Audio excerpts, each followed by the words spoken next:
సామెతలు 29వ అధ్యాయము.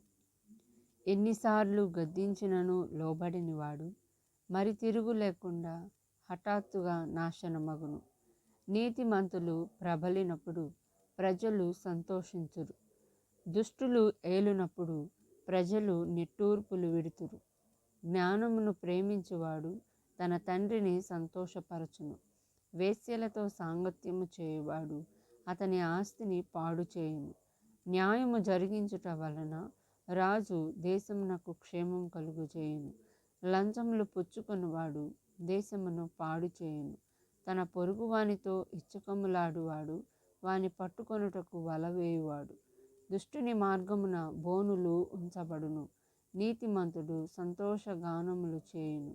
నీతిమంతుడు బీదల కొరకు న్యాయము విచారించును. దుష్టుడు జ్ఞానము వివేచింపడు.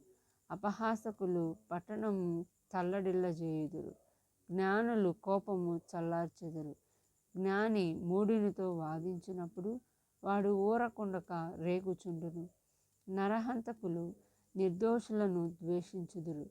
అట్టివారు యథార్థవంతుల ప్రాణము తీయజూతురు. బుద్ధిహీనుడు తన కోపమంతా కనపరచును. జ్ఞానము గలవాడు కోపము అణుచుకొని దానిని చూపకుండును. అబద్ధములను ఆలకించు రాజునకు ఉద్యోగస్తులందరూ దుష్టులుగా నుందురు. బీదలను వడ్డీకిచ్చువారును కలుసుకొందురు. ఉభయులకు వెలుగునిచ్చువాడు యెహోవాయే.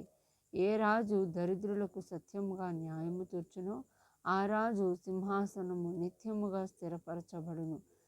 బెత్తమును గద్దింపును జ్ఞానము కలుగజేయును. అదుపులేని బాలుడు తన తల్లికి అవమానము తెచ్చును. దుష్టులు ప్రబలినప్పుడు చెడుతనము ప్రబలును. వారు పడిపోవుటను నీతిమంతులు కన్నులారా చూచెదరు.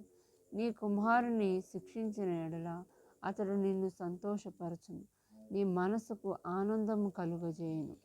దేవోక్తి లేని ఎడల జనులు కట్టులేక తిరుగుదురు. ధర్మశాస్త్రమును అనుసరించువాడు ధన్యుడు. దాసుడు వాగ్దండన చేత గుణపడడు. తాత్పర్యము తెలుసుకొనను వాడు లోబడడు.